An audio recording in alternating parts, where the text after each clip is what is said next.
Injil Yesus Kristus yang sebenarnya. Berarti kalau gitu penulisnya mengakui inilah Injil Yesus itu. Betul kan? No. Ya. Berarti kan Injil Yesus Kristus yang sebenarnya, berarti inilah Injil Yesus itu. Jadi kitab ini. Sekarang pasal 1. Dalam beberapa tahun yang telah lewat, seorang perawan yang bernama Maria, keturunan Nabi Daud dari suku Yuda, telah dikunjungi oleh malaikat Jibril atas perintah Tuhan. Perawan ini menghidupi kehidupan suci dan seterusnya. Coba saya lihat bagaimana Yesus menerima Injil.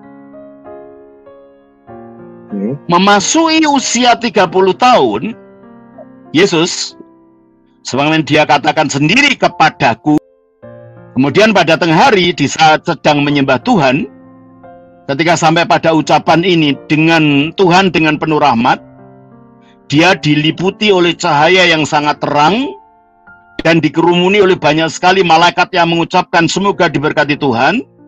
Malaikat Gabriel yang tampak seperti sebuah cermin yang bersinar menyampaikan sebuah kitab yang ditanamkan ke dalam hati Yesus. Injil yang berupa sebuah cermin yang bersinar. Gabriel berupa seperti sebuah cermin menyampaikan sebuah kitab yang ditanamkan ke dalam hati Yesus, sehingga dia memiliki semua pengetahuan tentang apa yang telah dilakukan dan difirmankan Tuhan. Berarti ini kan Injil itu. Halo, Shalom Romo Daniel. Shalom Romo. Dan semua teman-teman yang lain. Selamat sore. Sore. Oke, Romo. Hari ini kita akan berbicara tentang ini, Romo, tentang Injil Barnabas, Romo. Ini Injil ini favorit sekali nih, Romo. Teman-teman kita yang di seberang ini senang sekali sama Injil Barnabas ini nih. Ini buat kalau teman-teman penasaran ya sama Injil Barnabas ini teman-teman bisa beli di Tokopedia tuh ada tuh Injil Barnabas, di Amazon juga ada. Nah, kita hari ini akan bahas apa hubungannya antara Injil Barnabas, Alkitab, dan Al-Quran. Oke, mungkin bisa diceritakan, Romo. Ini Injil Barnabas ini apa sebenarnya, Romo? Silakan, Romo. Injil Barnabas ini suatu yang dikatakan Injil yang ditulis oleh Barnabas, yang menurut pengakuan penulisnya dalam buku itu, dia adalah salah satu dari Rasul Yesus Kristus. Dari salah satu dari 12. Ya, padahal coba kita lihat dalam Alkitab ya. Coba kita baca dari Matius pasal 10 ayat 1-4. Setahu saya sih nggak ada murid di Barnabas, Romo, dari 12 itu. Coba kita baca aja supaya orang tahu. Oke, di berapa? Matius? Pasal 10 ayat 1-4. 10 1-4. Oke, ini saya bacanya buat teman-teman semua ya. Yesus memanggil ke-12 dari 2 sampai. Iya. Oke. Inilah nama ke-12 rasul itu.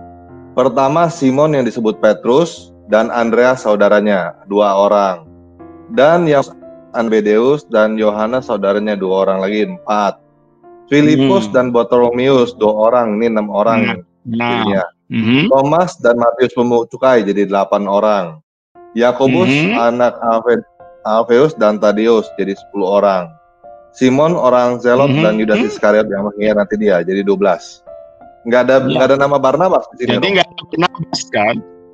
Barnabas itu bergabung kepada rombongan para rasul yang 12 ini sesudah Yesus naik ke surga. Dan dia adalah orang Lewi dari pulau Siprus, bukan salah satu dari 12 rasul itu. Coba kita baca di dalam kisah Rasul pasalnya yang keempat ya. Di dalam Kisah Rasul pasal 4 kita baca demikian. Kisah Rasul pasal 4 ya. Bentar, pasal 4 atau pasal 5, coba kita lihat di situ.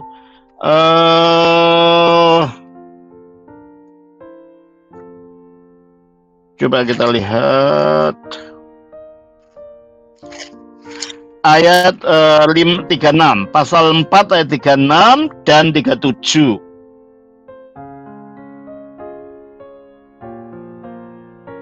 Tolong bacakan. 36 37.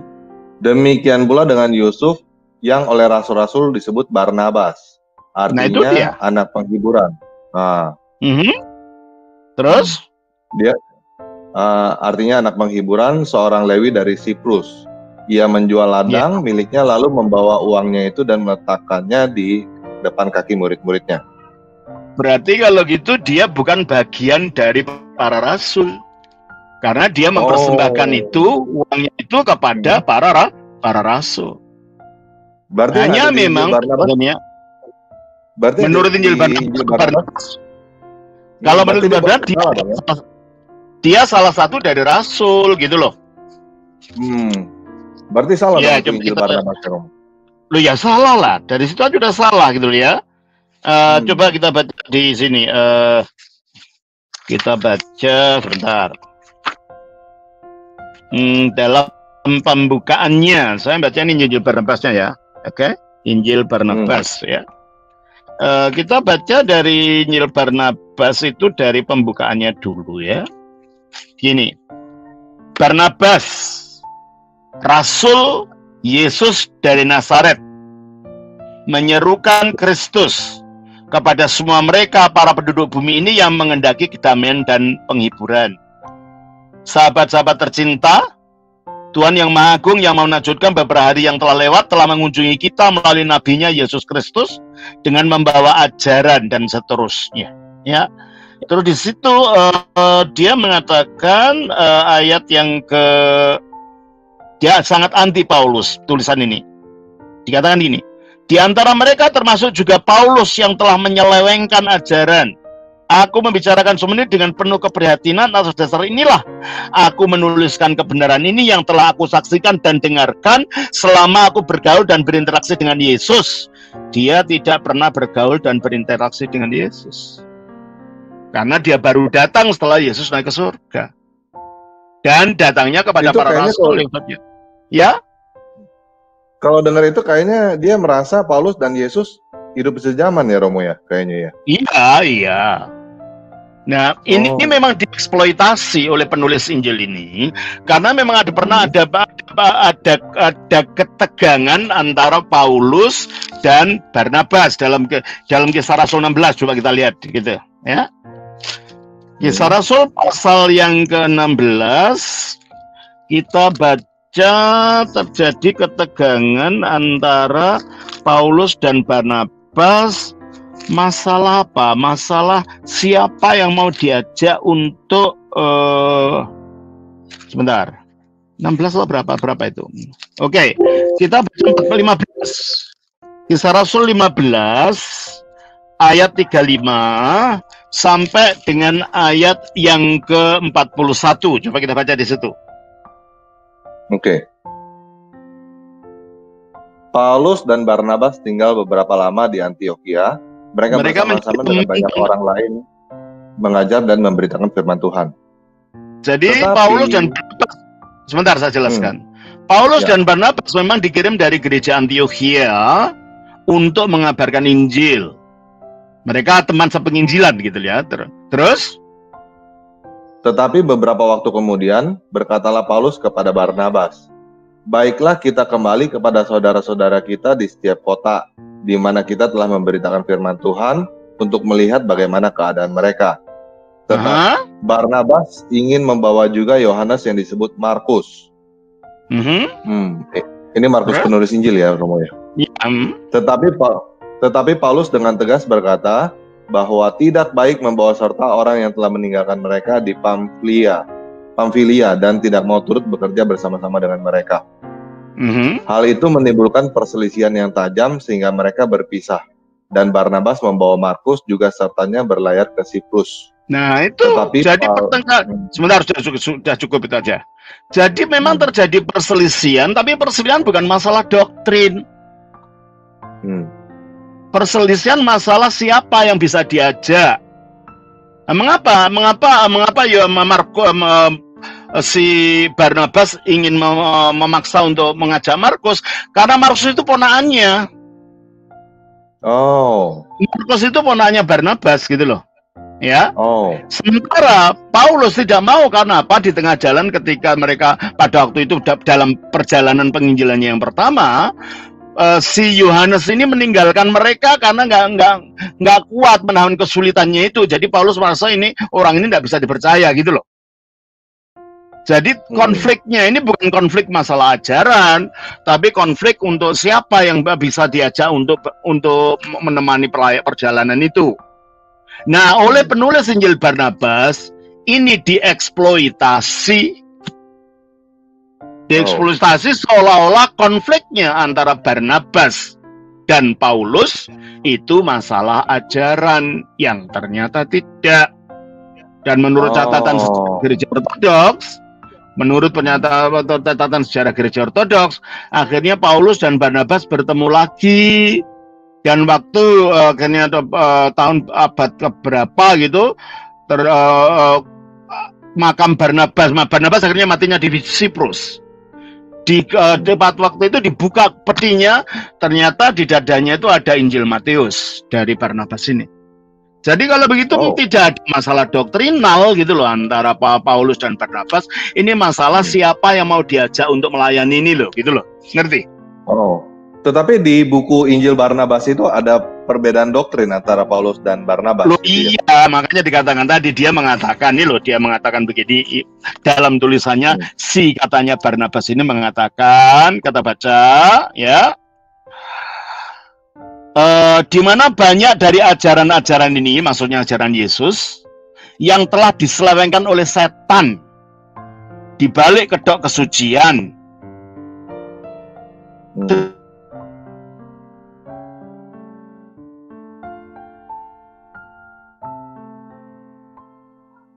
Menghalalkan setiap daging yang najis, di antara mereka termasuk juga Paulus yang telah menyelewengkan ajaran. Aku membicarakan semua ini dengan penuh keprihatinan. Atas dasar inilah aku menuliskan kebenaran ini. Berarti kalau gitu, tuduhan dari kitab Injil Barnabas yang katanya ditulis oleh Rasul Barnabas, di mana tidak ada Rasul namanya Barnabas itu, masalahnya adalah masalah doktrinal gitu loh. Jadi eksploitasi dari fakta sejarah. Perselisihannya bukan perselisihan doktrinal, perselisihan mengenai teman yang diajak untuk bekerja sama dalam penginjilan. Itu perselisihannya. Jelas ya? Jelas. Itu jadi sebenarnya gimana? Ya, teruskan. Itu jadi sebenarnya yang tulis Injil Barnabas itu siapa, Romo? Ya ini makanya ini yang kita mau kita bicarakan, ya. Jadi Injil Barnabas ini, ya, diketemukan oleh seorang sarjana suami istri, namanya Londale dan Laura Craig, yang menerjemahkan Injil Barnabas pada tahun 1967. Dengan suatu penjelasan bahwa dia sendiri tidak percaya validitas dari Injil ini. Dan keterangan daripada Laura Craig ini, karya aslinya itu, akhirnya banyak dikutip oleh para penyelidik yang lainnya. Dan ada 2 manuskrip yang memberikan 222 pasal dari Injil Barnabas yang masih ada. Tetapi anehnya, tidak ada satupun yang dalam bahasa Aramaik, yang merupakan bahasa sehari-harinya Yesus. Tidak ada yang bahasa Yunani, yang merupakan bahasa internasional zaman itu, maupun bahasa Ibrani, yang merupakan bahasa keagamaan orang Yahudi pada saat itu. Tetapi ini diketemukan dalam bahasa Itali. Bahasa Itali. Dialek Tuscan. Bahasa Itali. Padahal bahasa Itali akarnya dari bahasa Latin. Iya, makanya itu berasal dari bahasa Latin. Berarti ini kalau itu yang digunakan bahasa Itali, berarti ini zaman yang sudah jauh dari zamannya Yesus. Sebab zamannya Yesus itu orang Roma menggunakan bahasa Latin, bukan bahasa Itali. Yang bahasa Latin itu terpecah menjadi bahasa Itali, bahasa Spanyol, bahasa Portugis, bahasa Perancis, dan bahasa Romania. Kalau ini memang ditulis pada zaman pertama, kalau memang bahasanya bahasa Barat, seharusnya bahasa Latin, atau bahasa Aramaik, atau bahasa Yunani, tetapi tidak. Ya, dan juga para penyelidik juga menemukan bahwa di dalam ayat-ayat yang ditulis dalam Injil Barnabas itu ada kutipan dari Dante Alighieri, yaitu Divina Comedy. Itu tahun berapa itu Dante itu menulis itu? Divine Comedy. Dante. Dante Divine Comedy. Iya, itu dikutip oleh Injil Barnabas gitu loh. Oh, bentar ya, coba saya cari dulu ya, bentar. Iya, Dante itu dikutip oleh Injil Barnabas gitu. Lu kan bermasalah jadinya gitu kan? Divine Comedy ya? Iya. Tahun berapa itu? Bentar. Dante Divine Comedy tahun 1300-an. Nah, kalau itu tulisannya Dante itu tahun 1300 dan sudah itu dikutip sama Injil Barnabas, berarti Injil Barnabas itu lebih lambat dari Dante, lebih muda. Jelas gak? Ini Dante Comedy ini apa nih Romo maksudnya nih? Ini poem ya? Puisi ya? Ini itu poem yang menjelaskan tentang surga, tentang neraka dan lain-lain. Dan di situ si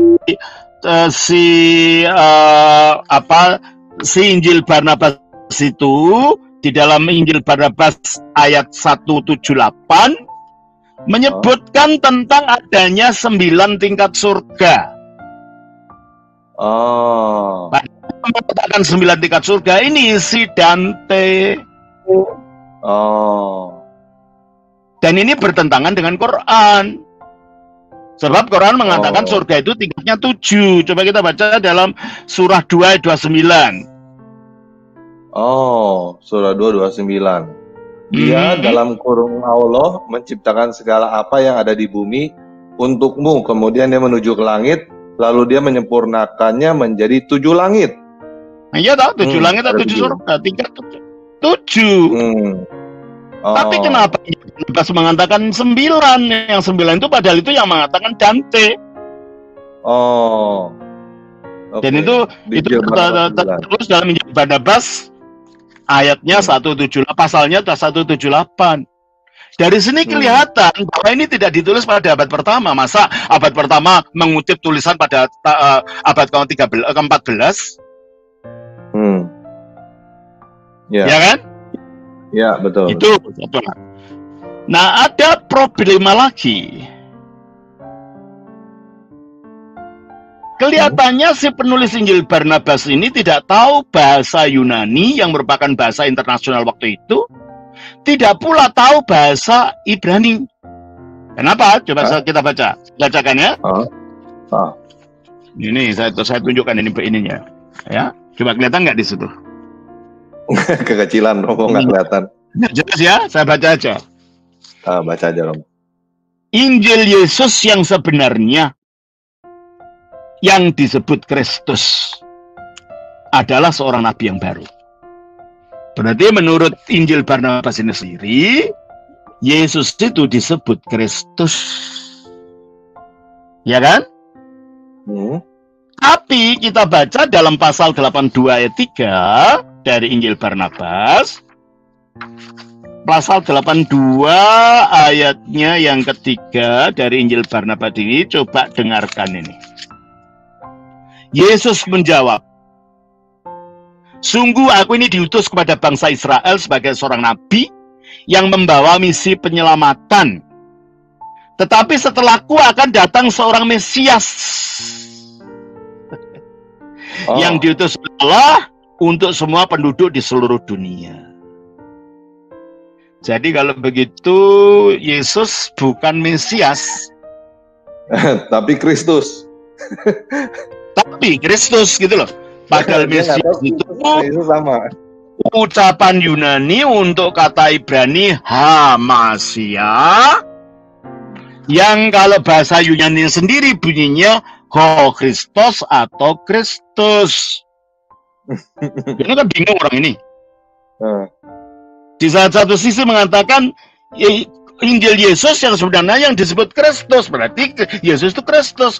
Tapi di dalam pasal 82 ini dia bukan. Akan datang Mesias yang lain, gitu kan? Coba kita baca juga pasal 96 ayat 2 dan 3. Pasal 96 Injil 96 ayat 2 dan 3. Kita baca begini, ya. 96.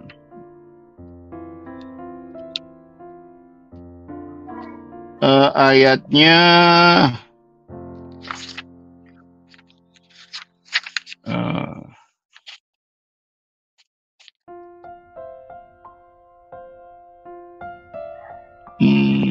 tadi nggak saya beri tanda, tapi karena panjang, ayat-ayatnya itu panjang-panjang gitu. Jadi dia mengatakan tentang Mesias itu.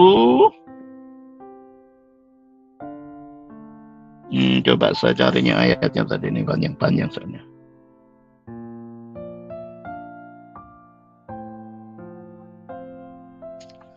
Ayatnya di mana mengatakan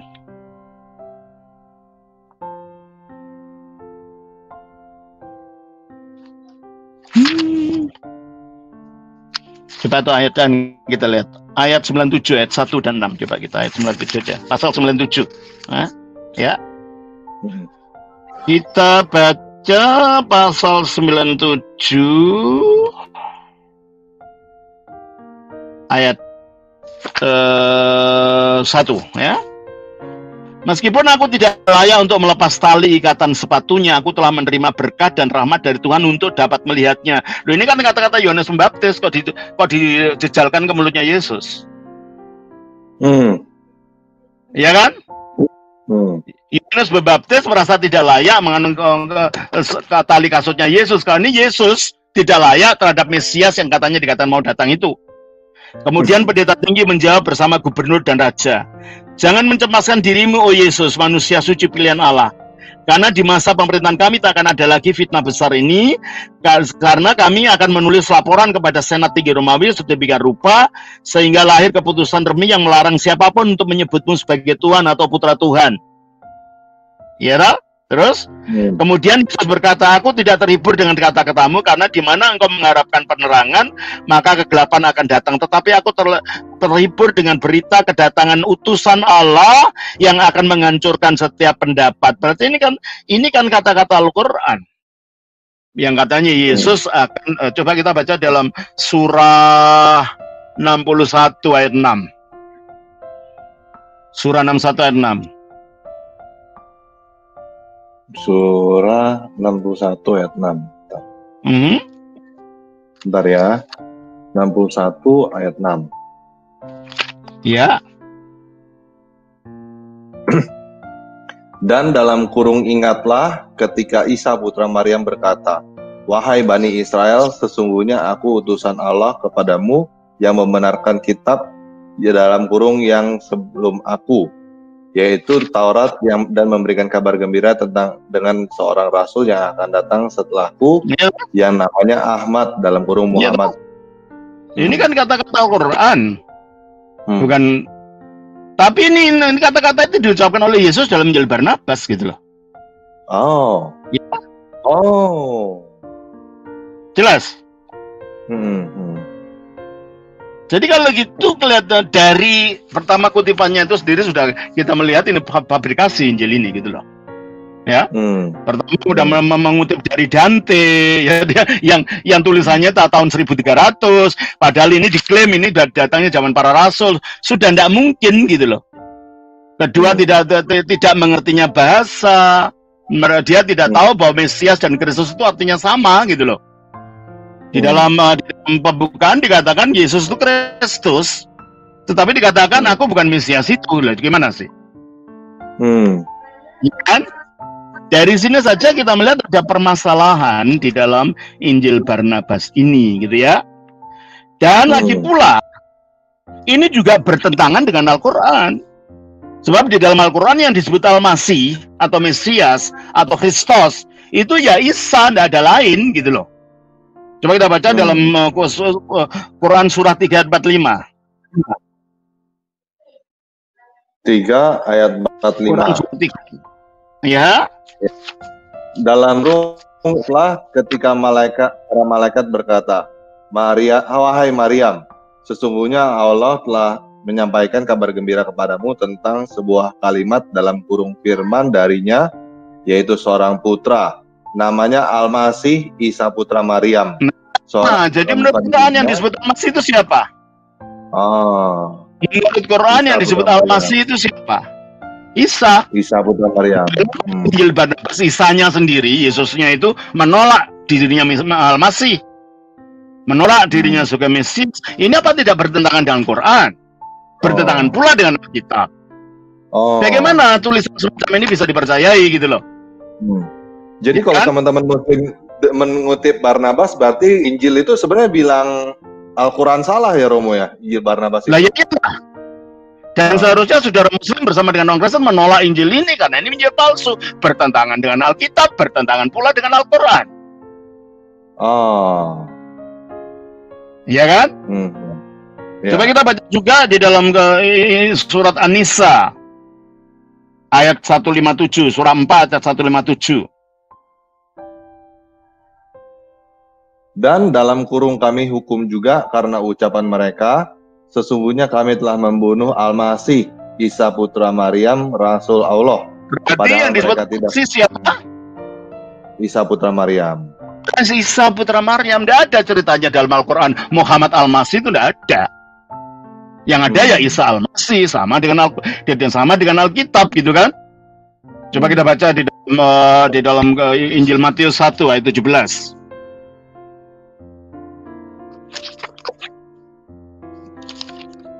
Injil Matius 1 ayat 17.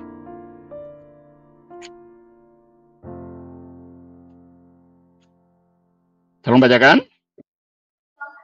Jadi seluruhnya ada 14 keturunan dari Abraham sampai Daud.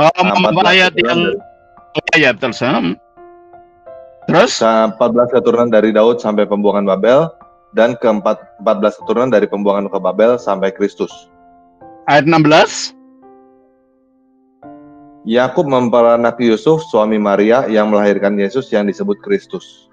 Nah, berarti menurut Alkitab juga yang disebut Kristus atau Al-Masih atau Mesias itu Yesus.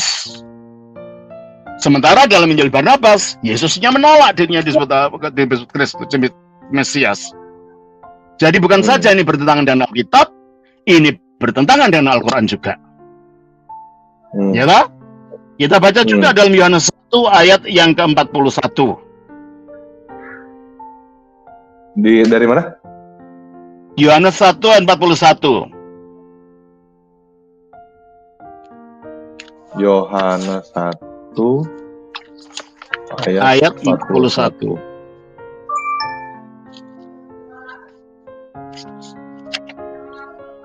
Andreas mula-mula bertemu dengan saudaranya dan ia berkata kepadanya, kami telah menemukan Mesias, dalam kurung artinya Kristus. Nah, Mesias artinya Kristus. Nah, di sini dalam Injil Barnabas ini pembukanya mengatakan Injil Yesus yang sebenarnya yang disebut Kristus. Tetapi di dalam pasal 282 ayat yang ketiga dari Injil Barnabas mengatakan,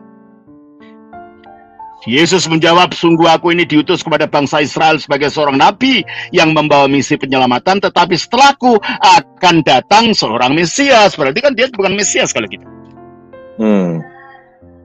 Ya.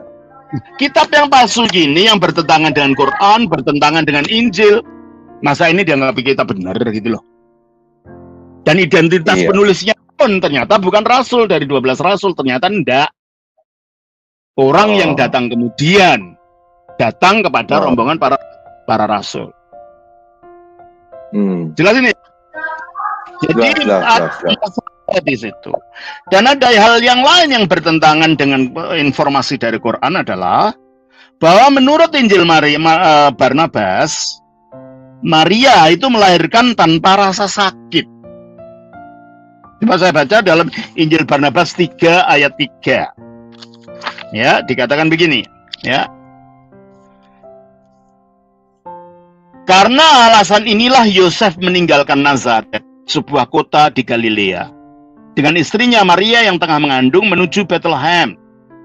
Karena ini adalah kota asalnya. Ia termasuk dalam garis keturunan David, agar ia dapat didata berdasarkan surat keputusan Kaisar. Begitu tiba di Bethlehem, sebuah kota kecil, dan banyak penduduknya terdiri dari orang-orang asing, Yusuf tidak menemukan tempat untuk menginap sehingga dia memilih tinggal di luar kota dan menempati gubuk yang biasanya ditempati penggembala domba sebagai tempat berteduh. Ketika Yosef menginap di sana selama beberapa hari, ketika itulah telah tiba saatnya bagi Maria untuk melahirkan. Pada saat melahirkan, sang perawan Maria dikelilingi oleh cahaya yang sangat terang dan melahirkan bayinya tanpa merasa kesakitan sedikit pun. Kemudian dia menggendong dan menyelitu bayinya dengan kain baju dan seterusnya. Ini bertentangan dengan Al-Quran, di mana Maria melahirkan tanpa rasa sakit. Coba kita baca dalam Quran surah 19 ayat 23. Bentar ya, surah 19 ayat 23. Kemudian rasa sakit akan melahirkan memaksanya dalam kurung bersandar pada pangkal pohon kurma. Dia Jadi dalam kurung Maryam berkata. Iya, teruskan. Teruskan. Wahai, betapa baiknya aku mati sebelum ini, dan aku menjadi seorang yang tidak diperhatikan dan dilupakan. Ya. Jadi menurut Quran, Maria waktu sebelum melahirkan, dia merasa kesakitan sampai ingin mati rasanya, saking sakitnya. Nah, Injil Barnabas mengatakan di dalam ayat tadi, pada saat melahirkan, sang perawan Maria dikelilingi oleh cahaya yang sangat terang dan melahirkan bayinya tanpa merasa kesakitan sedikit pun.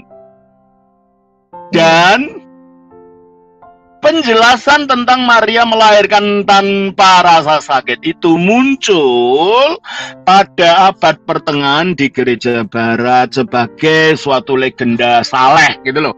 Ya, bukan ajaran resmi gereja, tapi ada orang-orang yang punya ide bahwa Maria melahirkan tanpa rasa sakit. Itu tidak ada ajaran dalam Alkitab. Itu tidak ada ajaran dari Quran. Nah, kok si Barnabas kalau itu hidupnya zaman para rasul, kok ngikuti tradisi abad pertengahan di gereja barat? Berarti penulisnya memang berada di negara barat waktu itu, di Eropa Barat sekarang. Bukan di Palestina, bukan di Syria. Jelas ya? Itu tadi maksudnya legenda, itu maksudnya cerita rakyat atau dongeng gitu ya, Romo ya? Cerita rakyat aja, cerita rakyat. Bahwa Maria tidak merasa sakit waktu melahirkan. Iya. Oke. Menarik kan? Menarik. Iya. Jadi ini bertentangan dengan Alkitab dan bertentangan dengan Al-Quran juga gitu loh.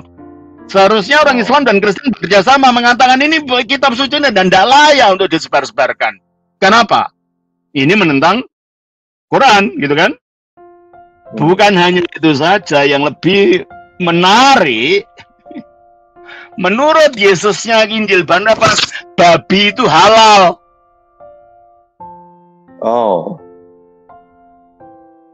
Menarik kan?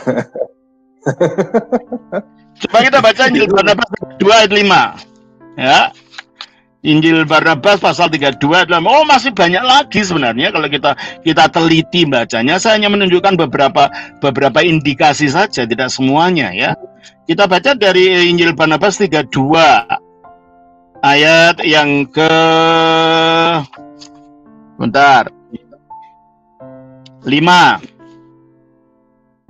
Ketika Yosef saya salah buka 32 ayat 5, maaf ya. Ini kata Yesus, sesungguhnya aku mengatakan kepadamu, Bahwa untuk makan roti dengan tangan kotor tidak akan membuat manusia menjadi najis. Karena apa yang masuk ke dalam tubuh manusia tidak akan menajiskan manusia. Tetapi yang keluar dari tubuh manusia lah yang membuatnya najis.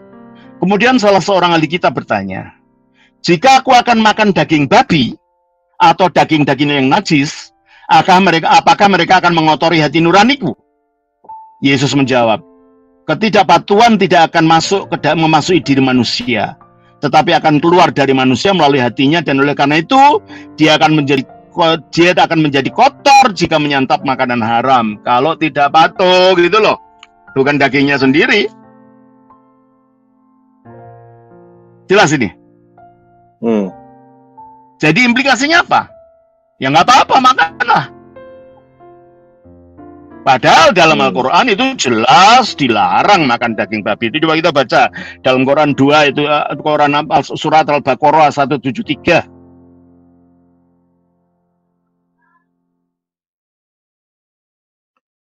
Sesungguhnya dia hanya mengharamkan atasmu bangkai, darah, daging babi, dan dalam kurung daging hewan yang disembelih dengan menyebut nama selain Allah. Ya, jadi menurut Quran daging babi itu haram, tetapi menurut Injil Barnabas Yesus menghalalkan daging babi. Gimana ini? Ini kan bertentangan dengan Quran kalau gitu loh. Apakah bisa dipercaya Injil ini? Ya kan? Karena ajarannya bertentangan dengan ajaran Quran itu sendiri gitu ya. Satu lagi. Menunjukkan bahwa si penulis Injil Barnabas itu tidak pernah tinggal di Palestina, di Israel sana.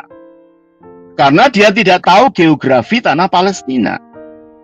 Coba kita baca dalam Injil Barnabas pasal 20 ayat 1. Injil Barnabas pasal 20 ayatnya yang ke-1. Dikatakan begini.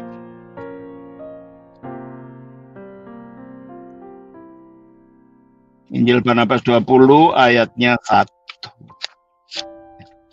Yesus berangkat menuju pelabuhan Galilea dan menumpang kapal yang berlayar menuju kotanya Nazaret. Mari kita lihat petanya. Galilea itu di mana? Nazaret itu di mana ya? Saya tunjukkan, saya punya petanya ini.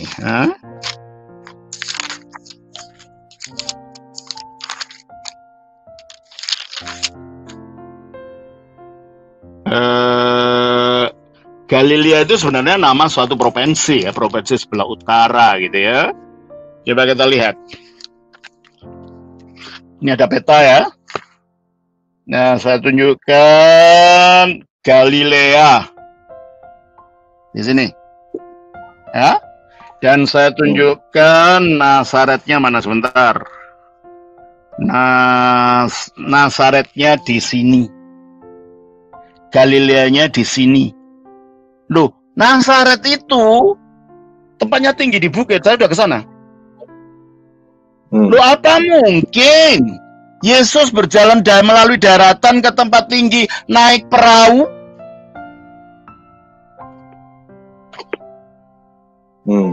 Apa perahu terbang? Dikatakan dalam ayat ini, dalam Injil Barnabas ini, ya, dikatakan begini. Yesus berangkat menuju ke pelabuhan Galilea dan menumpang kapal yang berlayar menuju kotanya Nazaret. Oke. Tidak, Nazaret mana itu mana? Mungkin saya kasih lihat ini lebih kelihatan ini, Romo. Iya, coba Nazaretnya di mana, coba lihat. Laut Galilea nih. Lautnya bukan laut. Ini di sini Galilea itu sini. Ini nih Galilea. Ya. Mana? Coba yang ngecek itu. Ya, mana? Ini yang ini, yang warna merah ini. Nazaretnya. Iya, ini Nazaret.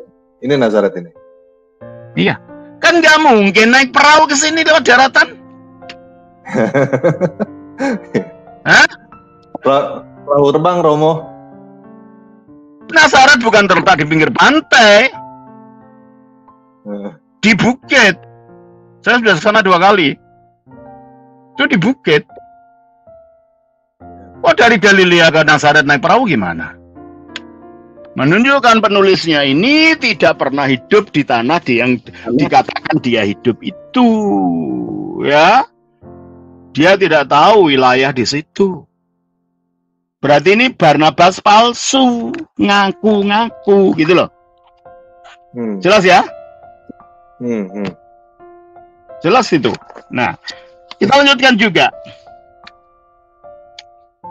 Itu tadi berlayar dari Galilea menuju Nazaret tuh kayak kita di Indonesia ini ngomong dari Pelabuhan Ratu atau dari Pelabuhan Tanjung Priok menuju Puncak ya Romo ya, dengan perahu gitu ya.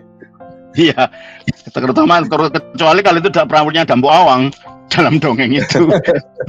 Perahu yang bisa terbang itu. Perahu terbang. Iya, perahu terbang ya. Terus ada lagi yang bermasalah adalah dia nggak tahu sejarah. Oh. Coba kita baca di dalam Injil Barnabas pasal 3 ayat 1. Di dalam Injil Barnabas pasal 3 ayat yang 1 dikatakan mengenai kelahiran Isa, kelahiran Yesus. Yang berkuasa di Yudea saat itu adalah Herodes berdasarkan keputusan Kaisar Agustus. Sedangkan Pilatus menjabat sebagai gubernur dalam wilayah keagamaan Anas dan Kayafas. Oleh karena itu berdasarkan perintah Kaisar Agustus, semua wilayah yang dikuasai dilakukan ke pendataan penduduk. Oleh karena itulah setiap warga pulang kembali ke daerah asal masing-masing. Karena alasan inilah Yusuf meninggalkan Nazaret, sebuah kota di Galilea, dengan istrinya Maria yang tengah mengandung menuju Bethlehem dan seterusnya. Akhirnya berbicara tentang kelahiran Yesus. Jadi menurut Injil Barnabas, Yesus lahir ketika Pilatus menjadi gubernur.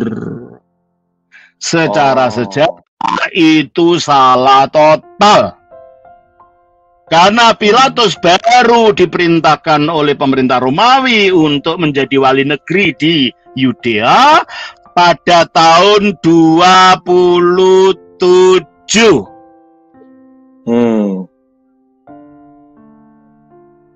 Jadi Pilatus baru ke Yerusalem tahun 27, bukan waktu lahirnya Yesus.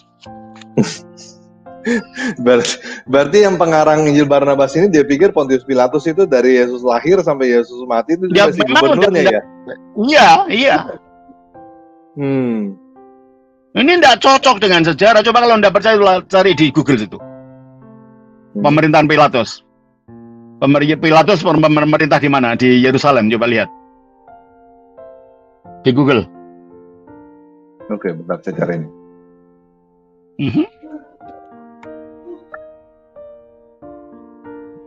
Pontius Pilate. Ya di in office dari tahun 26 sampai 36 AD. Oke. In office tahun berapa? 26 sampai makanya sekarang 27 tadi. Bukan tahun 1 ketika Yesus lahir. Dari sini geografinya ndak tahu, bahasanya ndak tahu, sejarahnya ndak tahu, pengakuannya sebagai bagian dari para rasul ternyata keliru. Jadi kita apa Injil Barnabas itu kalau begitu gitu. Bukan hanya bertentangan dengan Alkitab, tetapi juga bertentangan dengan Al-Quran, gitu kan? Ya. Dan juga ada kekeliruan lagi. Di dalam Injil Barnabas dikatakan bahwa tahun Yubel itu terjadinya setiap 100 tahun sekali. Coba kita baca di dalam kita baca di dalam Injil Barnabas pasal yang ke-82 Ya. Demikian bunyinya. Yesus menjawab, sungguh aku ini diutus kepada bangsa Israel sebagai seorang nabi yang membawa misi penyelamatan. Tetapi setelahku akan datang seorang Mesias. Berarti dia bukan Mesias, sudah kita bahas tadi kan. Yang diutus oleh Allah untuk semua penduduk di seluruh dunia. Dan karena demi sang utusan inilah Tuhan menciptakan dunia ini. Dan kemudian melalui seluruh tempat di seluruh dunia ini Tuhan akan disembah. Dan rahmat Tuhan diterima sehingga pada pesta peringatan tahun Yubile. Yubile itu tahun Yobel. Dan menurut Alkitab, tahun Yobel itu bukan tiap 100 tahun sekali, tetapi tiap 50 tahun sekali. Coba kita lihat dalam kitab Imamat. Kitab Imamat pasalnya yang ke-25. Ya. Kitab Imamat pasalnya yang ke-25 kita baca demikian. Tahun Yobel atau yang disebut bahasa Latinnya tahun Yubelium. Ayat yang ke-31. Mulai 29 deh. 29. Apabila seorang menjual rumah tempat tinggal di suatu kota yang dipagar tembok, maka hak menebus hanya berlaku selama 1 tahun mulai dari hari penjualannya. Hak menebus berlaku hanya 1 tahun. Tetapi jikalau rumah itu tidak ditebus dalam waktu setahun itu, rumah itu secara mutlak menjadi milik si pembeli turun-temurun. Dalam tahun Yobel, rumah itu tidaklah bebas. Tahun Yobel. Dari mana kita tahu tahun Yobel itu adalah 50 tahun? Coba kita baca. Kita baca kalau gitu ayat yang ke-10. Coba kita. Ya, yang ke-11. Ya, 11 ya, coba. 11. Tahun yang ke-50 itu harus menjadi tahun Yobel bagimu. Iya dah. Tahun yang ke-50 menjadi tahun Yobel. Dan menurut Injil Barnabas, Yobel itu tiap 100 tahun sekali. Berarti yang ngaku Barnabas, penulis yang disebut Injil Barnabas ini nggak tahu kitab suci, nggak tahu tradisi Yahudi. Ya. Terus ada keterangan bahwa di gereja Roma Katolik pada tahun 1300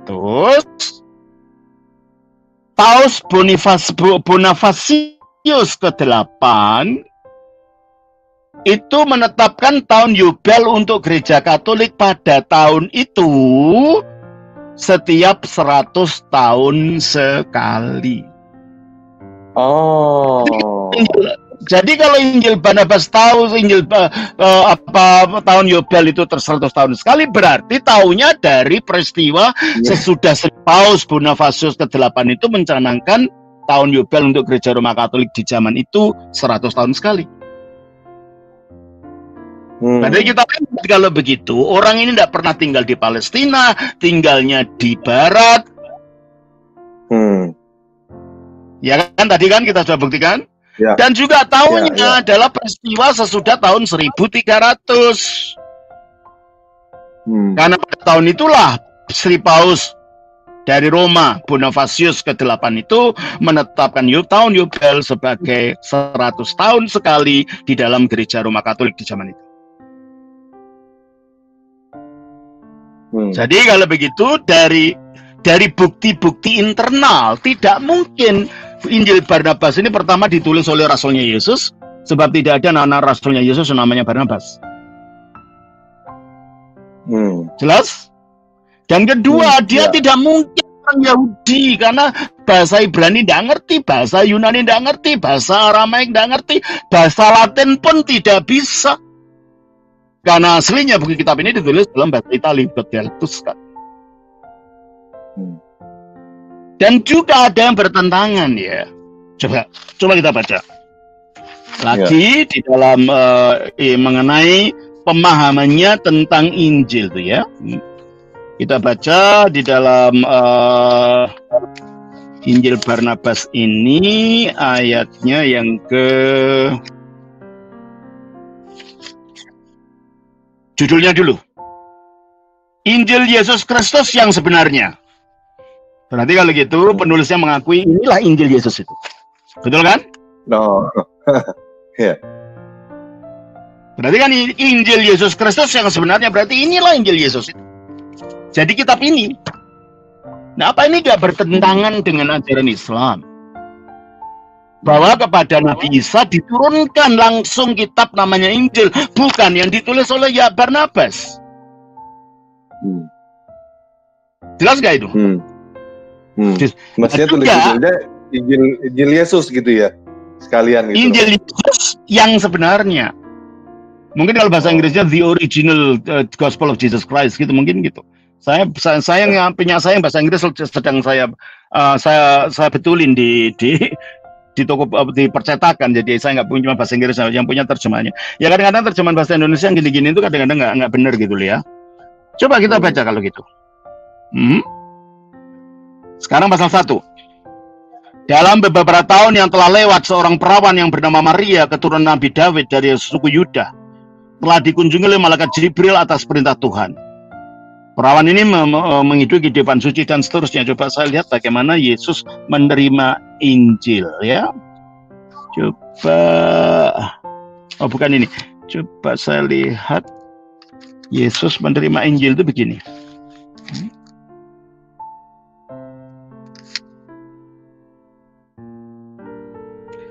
Bagaimana cara Yesus menerima Injil itu?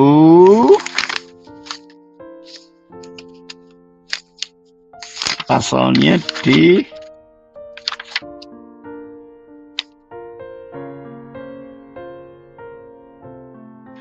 coba pasalnya 10. Memasuki usia 30 tahun, Yesus, sebagaimana dia katakan sendiri kepadaku, maksudnya Barnabas, yang ngakunya nulis Injil ini, pergi ke Gunung Zaitun bersama dengan ibunya untuk mengumpulkan buah zaitun. Kemudian pada tengah hari, di saat sedang menyembah Tuhan, ketika sampai pada ucapan ini, dengan Tuhan dengan penuh rahmat, dia diliputi oleh cahaya yang sangat terang, dan dikerumuni oleh banyak sekali malaikat yang mengucapkan semoga diberkati Tuhan. Malaikat Gabriel yang tampak seperti sebuah cermin yang bersinar menyampaikan sebuah kitab yang ditanamkan ke dalam hati Yesus. Wow. Jadi kalau gitu ini kan seharusnya kitab yang ditanamkan di hati Yesus inilah yang seharusnya Injil yang asli itu, gitu kan? Kenapa yang Injil yang namanya Injil Barnabas itu dikatakan sebagai Injil yang asli, Injil sejati? Apa tidak bertentangan? Bertentangan dengan ajaran Quran juga, bahwa Injil itu diberikan kepada Nabi Isa, bukan ditulis oleh muridnya. Berarti kalau gitu ada Injil dong. Injil yang berupa sebuah cermin yang bersinar.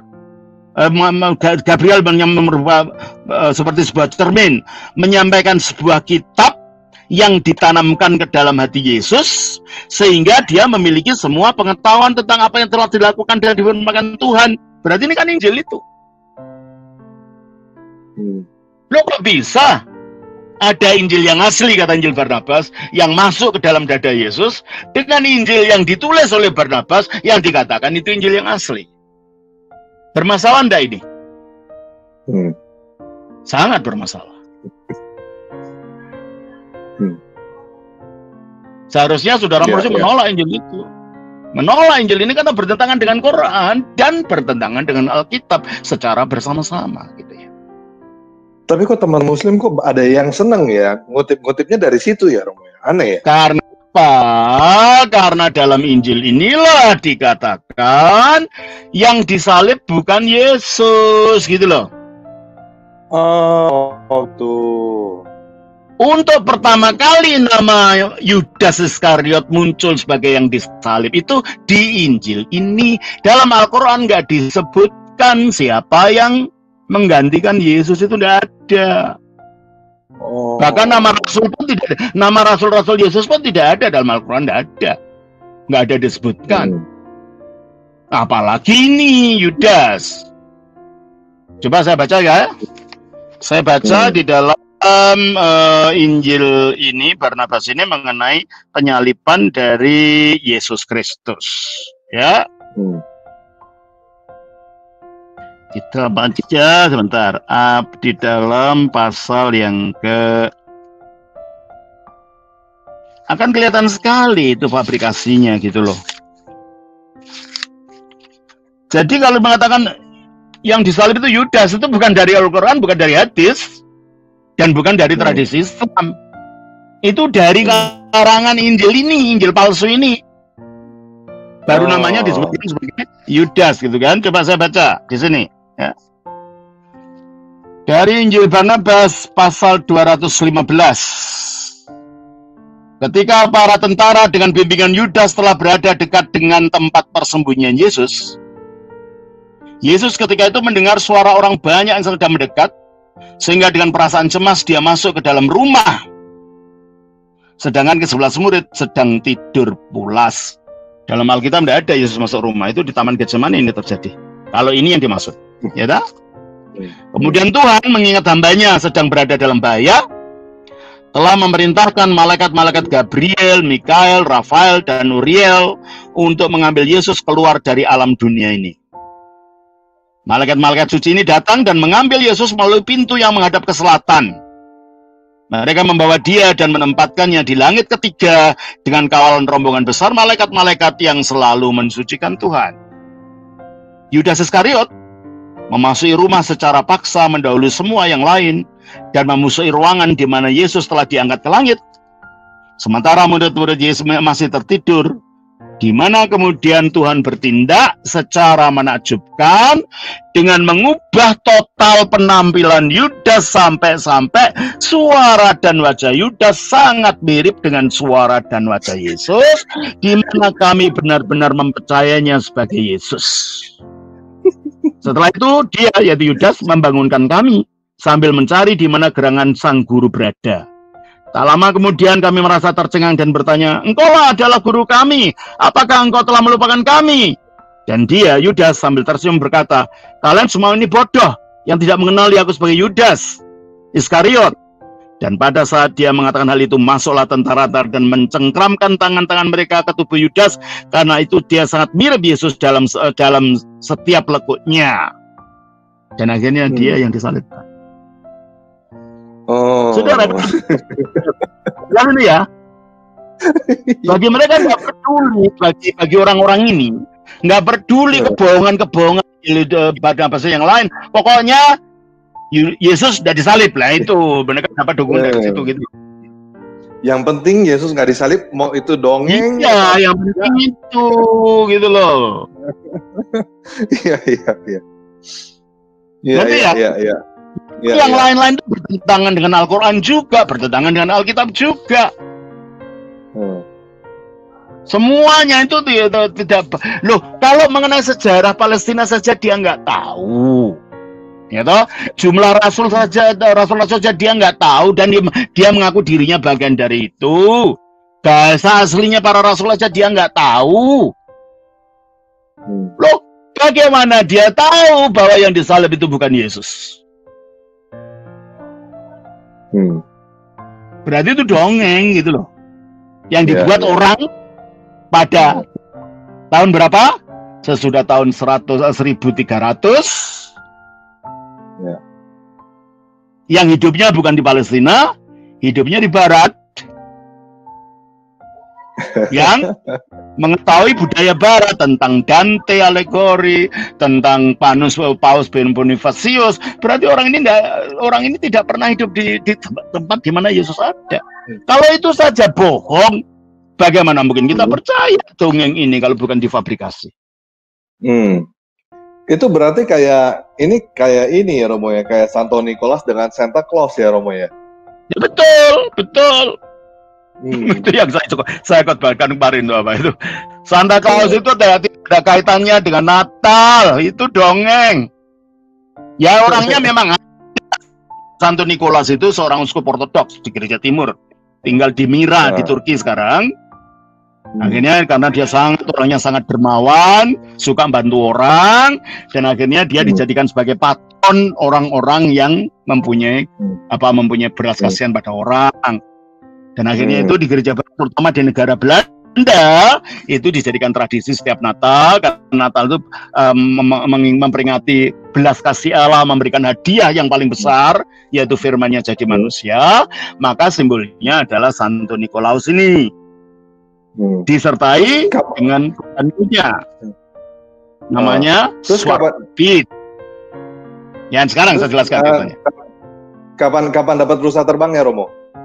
Ya, lalu orang-orang Belanda ini akhirnya berimigrasi ke Amerika, tinggal di New York, di daerah Manhattan.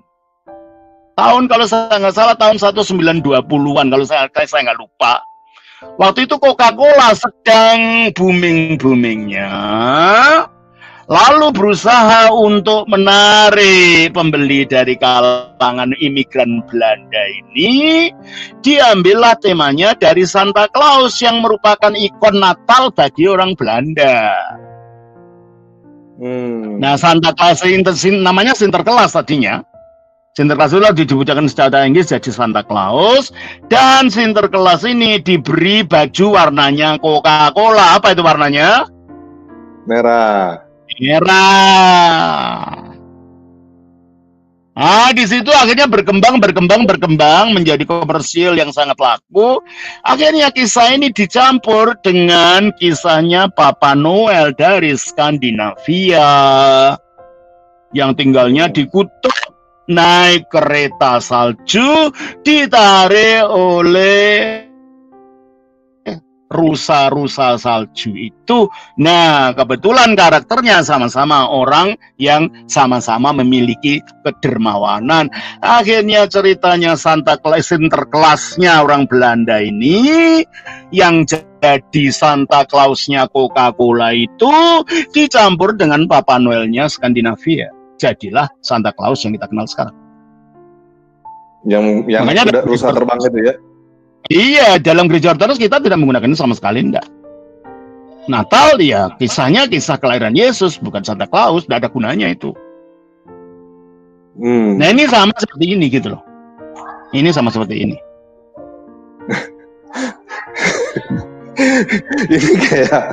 Jadi kayak gini loh. Ini jadi kayak anak-anak kecil yang dari kecil gitu dengerin ceritanya Santa Claus, dia pikir Santa Claus itu cerita sungguhan gitu, Romo ya. Iya, ini kayak gini. Yudas yang disalib itu kayak cerita sungguhan. Padahal sebelum Yesus disalib, Yudas sudah mati bunuh diri kan? Menurut Alkitab. Coba kita baca. Ya. Kita baca dalam Injil Matius. Matius pasal yang ke-27. Ya. Atau 20 ya. 27 ayatnya yang ke mana itu?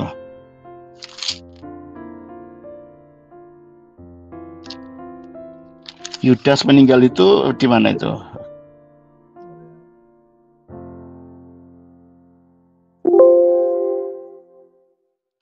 Yesus disalibkan. Hah? 27 ayat 3. Bentar. 27 ayat 3 sampai 5. 27 ayat berapa? 3 sampai 5. 3 sampai 5. Iya, pada waktu Yudas yang menyerahkan dia melihat bahwa Yesus telah dijatuhi hukuman mati, menyesallah ia.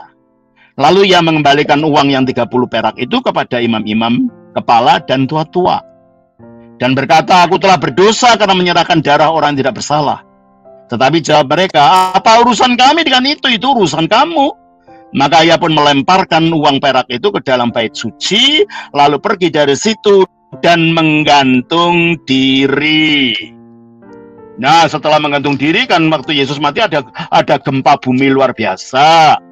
Mungkin tali untuk menggantung dirinya itu putus, dia jatuh ke tanah, kena batu mungkin, sehingga perutnya pecah, gitu kan? Kita baca Kisah Rasul pasal 1, ya.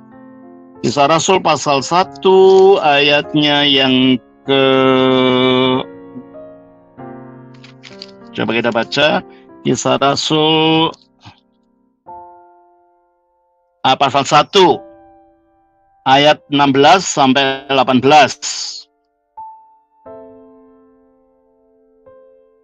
Hai saudara-saudara, haruslah genap nas kitab suci yang disampaikan Roh Kudus dengan perantaraan Daud tentang Yudas, pemimpin orang-orang yang menangkap Yesus itu. Dahulu ia termasuk bilangan kami dan mengambil bagian di dalam bagian ini.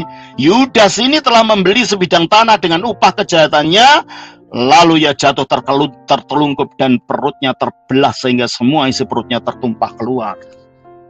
Jadi kelihatannya dari digantung ini kan, waktu Yesus dikubur itu kan gempa bumi, tali untuk menggantung dirinya itu putus, dia terjatuh, tertelungkup dan kena batu mungkin sehingga pecah perutnya. Loh, masa mungkin Yudas yang sudah mati ini lalu ditangkap, disalib? Dan apakah mungkin kalau yang disalib betul Yudas akan mengatakan seperti yang dikatakan orang di atas salib itu, Bapa, ampunilah mereka karena mereka tidak tahu apa yang mereka lakukan? Mungkin Yudas mengatakan gitu? Kalau itu betul Yudas, dia akan mengumpat-umpat orang yang menyalibkan, dia teriak-teriak. Dia akan mengatakan bukan Yesus gitu ya. Iyalah. Tidak mungkin ampunilah dia karena mereka tidak tahu apa yang mereka katakan. Dan ketika si pencuri itu mengakui Yesus, tidak mungkin Yesus bisa, kalau itu Yudas, bisa mengatakan, hari ini juga engkau akan bersama aku di atas ke dalam Firdaus. Mungkin Yudas mengatakan itu? Dari data-data ini tidak mungkin itu orang lain yang disalibkan kecuali Yesus, apalagi Yudasnya sudah mati dulu. Gitu kan? Ya, ya. Dan juga ini ayat ini sebenarnya diambil dari Al-Quran, surah An-Nisa 157. Ya, saya bacakan. Saya akan bacakan satu tafsiran. Ya, saya nggak akan menafsirkan. Nanti saya mudah-mudahan membuat enggak. Saya akan bacakan aja, ada satu tafsiran. Ini ya, ini Qurannya tebal sekali. Ya, itu ada tafsirnya di bawahnya. Surah 4157 bunyinya begini. Dan karena ucapan mereka, sesungguhnya kami telah membunuh Masih Isa bin Maryam, utusan Allah. Mereka tak membunuh dia dan tak menyebabkan dia mati pada kayu palang. Ya, coba kalau dalam terjemahan lain, ya, wa qaulihim, dan kata mereka, ini kotolnya, sesungguhnya kami telah membunuh. Ya, ini kotolna. Inna kotolna al-Masih Isa ibnu Maryam Rasulullah. Sesungguhnya kami telah membunuh al-Masih Isa putra Maryam, Rasulnya Allah. Wa ma qataluhu, dan sesungguhnya mereka tak membunuh dia. Wa ma solibuhu, dan sesungguhnya mereka tidak menyalibkan dia. Walakin, tetapi subihalahum. Ini kata bahasa Arabnya. Subihalahum itu disamarkan bagi mereka. Yang disamarkan peristiwanya atau orangnya nggak tahu juga, nggak ada jelasannya. Jadi tidak ada kata Yudas Iskariot di sini. Nah, ini penjelasannya begini. Di tafsir ini ya, dalam tafsir ini saya baca aja. Kalimat solbuhu ini tak sekali-kali mendustakan disalibnya Nabi Isa pada kayu palang. Dalam kalimat ini hanya mendustakan wafatnya Nabi Isa pada kayu palang sebagai akibat penyaliban beliau. Solib adalah cara membunuh yang sudah terkenal. Kata solbuhu artinya membunuh dia dengan cara yang sudah terkenal, kata dia ini ya. Bahwa Nabi Isa meninggal secara wajar, ini diterangkan dengan jelas dalam surah 5 117. Dan aku menjadi saksi atas mereka selama aku berada di tengah mereka, tetapi setelah engkau mematikan aku, engkaulah yang mengawasi mereka. Ya. Jadi, berikut ini adalah hal yang perlu dicatat. Nabi Isa hanya disalib untuk beberapa jam saja. Dia mengutip dari Markus 15 ayat 25. Padahal kematian karena disalib memakan waktu agak lama. 2. Ketika dua penjahat yang disalib bersama Nabi Isa diturunkan dari kayu palang, mereka masih hidup. Dengan demikian dapat ditarik kesimpulan bahwa Nabi Isa juga masih hidup. 3. Dua penjahat tadi dipatahkan kakinya, tetapi tak dilakukan terhadap Nabi Isa. Ya, Pilatus tak percaya bahwa Nabi Isa sudah mati dalam waktu setingkat itu dan seterusnya. Ya, jadi menurut tafsir ini Yesus memang disalib tapi tidak mati gitu loh. Nah, ya ini antar kelompok dalam Islam sendiri. Berarti kalau tafsir ini percaya Yesus disalib. Bagaimana mungkin ayat yang sama bisa ditafsirkan begini? Yang satu mengatakan menolak penyaliban, yang satu mengatakan memang ada penyaliban, memang Yesus disalib. Ya itu terserah. Itu menunjukkan bahwa tafsiran itu tidak konklusif. Bahwa memang Isa tidak disalib, ternyata dia mengatakan Isa disalib, gitu, hanya tidak mati gitu. Nah, pertanyaan kita bagi kita orang Kristen, nah bagaimana bisa disisipkan kata Yudas yang tidak ada di situ? Dan ini dalam terjemahan Departemen Agama ada itu. Ini terjemahan yang tahun berapa ini? Ya, coba saya lihat terjemahan tahun 84. Ini terjemahan yang agak lama ini. Tidak tahu apa sudah direvisi atau tidak. Tapi ini yang saya bacakan di dalam terjemahan tahun 84 itu mengatakan begini. Di dalam surat An-Nisa 157, ya, surat 4 ayat 157.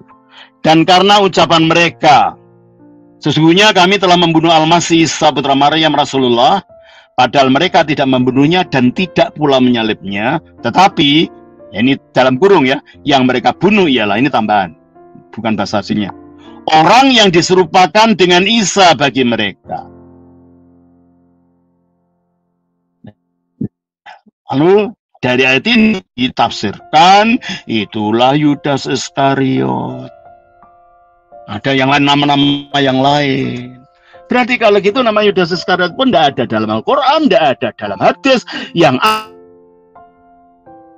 ada malah di dalam Injil Barnabas yang telah kita bukti ini Injil palsu, isinya palsu semua. Kami oleh ajaran Islam bahwa menurut keyakinan Islam Yesus tidak disalibkan.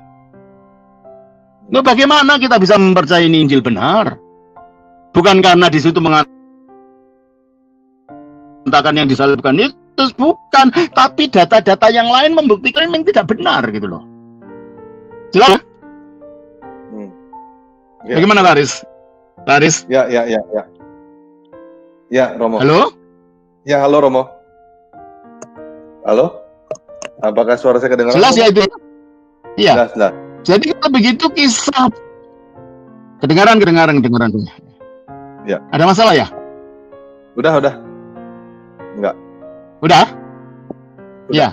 Jadi masalah bahwa Yudas tidak disalib, yang disalibkan Yudas dalam Injil Barnabas ini tidak meyakinkan melihat bukti-bukti lainnya bertentangan dengan Alkitab, bertentangan dengan Al-Quran, bertentangan dengan data sejarah, bertentangan dengan geografis, bertentangan dengan semua gitu loh. Nah kalau yang lain-lain itu salah, mana mungkin ini bisa diyakini bahwa cerita tentang Yudas yang disalibkan itu benar. Yang lain-lainnya yang basic saja salah gitu loh. Tentang geografi, tentang bahasa, tentang identitas orang, semuanya salah semua. Gimana ini cerita ini bisa dipercayai gitu loh. Iya. Jelas ya? Iya. Jelas banget Romo. Jadi seharusnya saudara Muslim juga harus malu menggunakan buku ini gitu loh untuk membuktikan. Karena ini bertentangan dengan Al-Quran gitu loh. Ya, jadi kalau orang Kristen tidak mengaku Injil ya karena memang Injil palsu. Munculnya aja dari tahun 1300 terbukti dia tahunya tahun Yobel tahun 100 tahun sekali, yang itu baru muncul pada kepemimpinan Sri Paus Bonifasius ke-8 gitu loh. Ya. Jelas sih. Mungkin saya tadi catat Romo, ini ada 9 poin Romo di sini Romo. Yang pertama, Barnabas itu bukan murid Yesus. Yang kedua, tidak ada perbedaan doktrin antara Barnabas dengan Paulus sebenarnya. Tetapi di situ ada dibikin-bikin gitu konflik doktrin. Iya. Terus udah gitu bahasa. Dia ada 10 berarti. Bahasanya yang dipakai itu bahasanya bahasa Itali gitu. Bahasa Itali itu zaman Yesus belum ada bahasa Itali. Bahasa muda yang asal dari bahasa Latin. Ya, bahasa yang sangat muda. Yang ketiga. Yang keempat, dia mengutip puisi dari Dante Divine. Komedi. Divine Comedy itu puisi abad ke-14. Ya. Itu ada 4. Yang keempat. Terus poin kelima, dia tidak tahu bahwa Mesias dan Kristus itu artinya sama. Iya. Di satu sisi dia bilang Yesus adalah Kristus, tapi dia bilang Yesus bukan Mesias gitu ya. Nah, itu lucu lah. Ya. Saya bukan ragi, tanpa ragi, tapi saya Aris gitu ya. Terus yang keenam, dikatakan bahwa Maria lahir tanpa sakit, sedangkan Al-Quran berkata Maria lahir dengan kesakitan. Terus yang itu di dalam Injil Barnabas itu babi halal, gitu. Iya. Terus udah gitu yang ke-8, yang ke-8 nih harusnya nih. Di situ dikatakan berlayar dari Galilea ke Nazaret. Itu sama seperti berlayar. Ada orang ngomong berlayar dari Tanjung Priuk ke Bandung gitu. Iya, betul. Terus udah gitu di situ dia juga menulis Injil Barnabas itu berpikir bahwa Pontius Pilatus jadi gubernur dari sebelum Yesus lahir sampai setelah Yesus meninggal, setelah Yesus bangkit gitu. Betul. Jadi itu kan 30 tahun lebih, mana ada gubernur 30 tahun lebih itu nggak ada gitu. Gubernur. Nggak ada, ya betul. Ya. Nah, sekarang mengenai penyakit jelas ini ya. Tentang yang ke-10 dia nggak tahu tentang tahun Yobel. Dia pikir itu tahun Yobel 100 tahun sekali. Itu adalah tradisi gereja Katolik oleh Paus Bonifasius yang menentukan. Yang ke-8 yang menentukan itu pada abad ke-13 itu. Jadi jelas banget orang ini adalah orang yang hidup setelah abad ke-13. Jadi setelah abad ke-13 baru tahun Yobel itu jadi 100 tahun. Sebelum tahun itu yang namanya tahun Yobel itu pasti 50 tahun gitu. Iya. Dan menurut para sarjana setelah diselidiki lebih dalam, ternyata nama aslinya yang menulis Injil Barnabas itu adalah Mustafa de Arande. Orangnya namanya Mustafa de Arande, yang menurut teorinya tadinya orang Yahudi. Dan waktu itu ada masa inkuisisi di gereja barat. Dia pura-pura jadi Katolik. Dan akhirnya dia melarikan diri ke Turki. Di sana dia menulis Injil ini. Oke. Namanya Fra Marino. Nama Latinnya atau nama spellnya namanya Fra Marino, atau juga namanya Mustafa de Arande. Itu nama Spanyol kelihatannya. Penyalipan itu di samping dalam Alkitab banyak nubuat-nubuat. Coba kita baca sedikit ya. Kita baca dalam Matius pasal yang ke-16. Coba kita baca dulu. Matius 16 ayatnya yang ke-21. Tolong bacakan. Matius 16 ayat 21.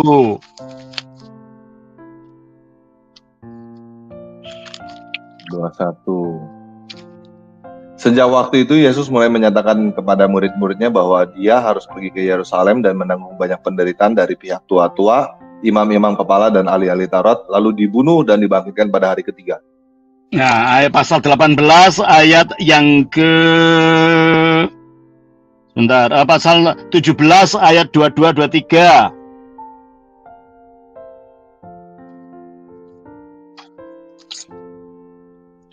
Pada waktu itu Yesus dan para muridnya dan murid-muridnya sampai di Galilea. Ia berkata kepada mereka, manusia akan diserahkan ke dalam tangan manusia, dan mereka akan membunuhnya, dan pada hari ketiga ia akan dibangkitkan. Ya, pasal 20 kita baca. Saya tunjukkan beberapa fakta dulu ya. Ayat yang ke-17 sampai dengan ayat 19. Ketika Yesus pergi ke Yerusalem, ia memanggil ke-12 muridnya tersendiri dan berkata kepada mereka di tengah jejak, sekarang kita pergi ke Yerusalem, anak manusia akan diserahkan kepada imam-imam kepala dan ahli-ahli Taurat, dan mereka akan menjatuhi dia hukuman mati, dan mereka akan menyerahkan dia kepada bangsa-bangsa yang tidak mengenal Allah, supaya ia diolok-olok, disesah, dan disalibkan, dan pada hari ketiga ia akan dibangkitkan. Iya toh? Gini, Ya. taruhlah Yesus bukan Tuhan. Ya, taruhlah Yesus bukan Tuhan, Nabi saja. Nabi menurut ajaran Islam adalah maksum, tidak bisa bohong. Nah ini Yesus mengatakan menubuatkan dia akan disalibkan. Nah kalau dia Nabi, mungkin nggak dia berbohong tentang penyaliban itu. Gak usah Tuhan, Nabi saja. Berarti dia sudah menubuatkan dia akan disalibkan. Lalu datang kemudian ajaran baru mengatakan dia tidak disalibkan. Nah, kita harus milih kalau gitu. Ini yang ngomong Nabi loh bahwa dia akan disalibkan. Dan memang terjadi demikian. Nggak mungkin dua-duanya benar. Itu satu. Ya. Dan masih banyak akhirnya bukti-buktinya dari para muridnya. Dan juga ada bukti independen yang berasal dari luar Alkitab dan ditulis oleh seorang ahli sejarah. Ini loh, terkenal sekali. Flavius Josephus. Itu seorang hidup hampir ya lebih muda dari Yesus, tapi di zaman itu. Dia orang Yahudi yang akhirnya menjadi seperti apa, bekerja dengan orang Romawi gitu. Di dalam bukunya Kemasa Kunoan Bangsa Yahudi, pasal yang ketiga, ayat 3, dia menulis begini. Ya, saya bacanya bahasa Inggrisnya. Ini aslinya dalam bahasa Yunani, tapi ini saya punya terjemahnya dalam bahasa Inggris. Now, there was about this time. Dan sekarang kira-kira pada saat ini, Yesus, a wise man, seorang yang bijaksana, if it be lawful to call him a man. Kalau ini diizinkan mengatakan dia sebagai manusia. For he was a doer of wonderful works. Karena dia adalah pembuat pekerjaan-pekerjaan yang mengherankan. A teacher of such men, seorang guru dari manusia yang sedemikian, has received the truth with pleasure. Yang menerima kebenaran dengan sukacita. He drew over to him, dan dia menarik kepada dirinya sendiri, both many of the Jews, baik banyak dari orang Yahudi, and many of the Gentiles, dan banyak dari orang-orang non-Yahudi. He was the Christ. Dialah Al-Masih itu. And when Pilate, dan ketika Pilatus, at the suggestion of the principal man among us, oleh saran daripada orang-orang terpenting di antara kami, had condemned him to the cross, telah menghukum dia di atas salib.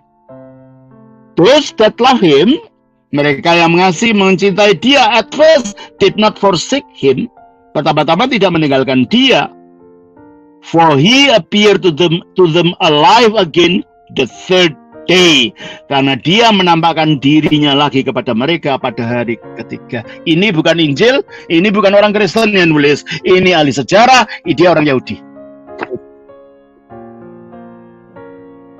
Coba buktikan ajaran Injil Barnabas sama Yesus sudah disalib, yang disalib Yudas. Bukti sejarah. Nggak akan ketemu. Dan ada lagi ini. Ini seorang jenderal Romawi, bukan jenderal gubernur Romawi. Pliny the Younger. Coba saya bacakan. Ada banyak sih data-data sejarah yang membuktikan memang Yesus disalibkan, ya, dan bangkit. Tapi yang paling jelas memang si Yosefus tadi. Coba kita baca di sini.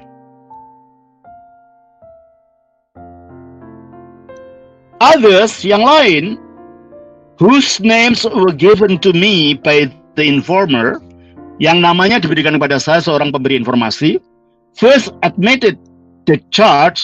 Yang pertama, dia mengakui tuduhannya. Ini maksudnya waktu itu orang-orang Kristen yang jadi Kristen itu dianiaya, ya, ditangkapi, ya. Kalau zaman sekarang ngaku PKI gitu, ditangkap sama polisi. Zaman itu ngaku Kristen udah dianiaya sama para penyembah berhala ini, ya. Then denied it, kemudian menyangkalinya. They said, mereka mengatakan, that they had ceased to be Christian 2 or more years previously, bahwa mereka telah berhenti menjadi orang Kristen 2 atau beberapa tahun sebelumnya. And some of them even 20 years ago, dan bahkan di antara mereka ngakunya sampai 20 tahun yang lalu. Dan itulah saya ambil yang penting aja. This made me decide. Ini membuat aku memutuskan, it was all the more necessary, bahwa sangatlah lebih penting sekali to extract the truth, untuk mendapatkan pengakuan mereka benarannya by torture, dengan penganiayaan, from 2 slave women, dari 2 orang budak wanita, whom they call deaconess, yang mereka sebut sebagai diaken wanita. I found nothing. Saya tidak temukan apa-apa, but a degenerate cult carried to extravagant length. Bahwa ini hanyalah suatu kultus, suatu ajaran sekte yang begitu rendah, ya, sampai dibesar-besarkan gitu. Nah, di dalam ayat ini, di dalam laporan kepada Kaisar Trajanus ini, Pliny mengatakan, ya, begini. They also declare, mereka juga menyatakan that the sum total of their guilt, dan bahwa keseluruhan dari kesalahan mereka atau kesalahan mereka or error atau kekeliruan mereka amounted to no more than this. Dapat dikatakan hanya ini. They had met regularly before dawn. Mereka bertemu secara teratur sebelum subuh, on a fixed day, pada hari tertentu, to chant verses, untuk mengidungkan ayat-ayat, alternately secara bergantian, among themselves, di antara mereka, in honor of Christ, di dalam penghormatan Kristus, as if to God, seolah-olah kepada Allah. Jadi catatan orang non-Kristen yang membenci Kristen ini menyatakan apa yang dipercaya orang Kristen, apa yang dilakukan orang Kristen kepada Kristus. Jadi kalau ada orang mengatakan pengakuan Yesus sebagai Allah itu baru di zaman Konsili Nikea, itu hoax, bohong, tidak tahu sejarah. Ini bukti sejarah. Ya, ini juga bukti sejarah. Ada banyak. Hanya nggak saya bawa semuanya, saya buktikan yang jelas saja ini. Bahwa memang orang Kristen menyembah Kristus waktu itu, dan menurut catatan independen, dan memang Kristus disalibkan dan bangkit menurut catatan orang Yahudi yang anti Kristen ini. Ya, Romo, saya jadi penasaran. Jadi kalau gitu, ya, gimana? Ini di Al-Quran surah 4 ayat 157 kan dikatakan nih, ya, sesungguhnya mereka yang berselisih pendapat tentang pembunuhan Isa itu selalu dalam keraguan-keraguan tentang yang dibunuh itu. Mereka benar-benar tidak tahu siapa sebenarnya yang dibunuh itu, melainkan mengikuti prasangka belaka. Jadi mereka tidak yakin telah membunuhnya. Setahu saya kita Kristen yakin. Iya, berarti ya meragukan aja.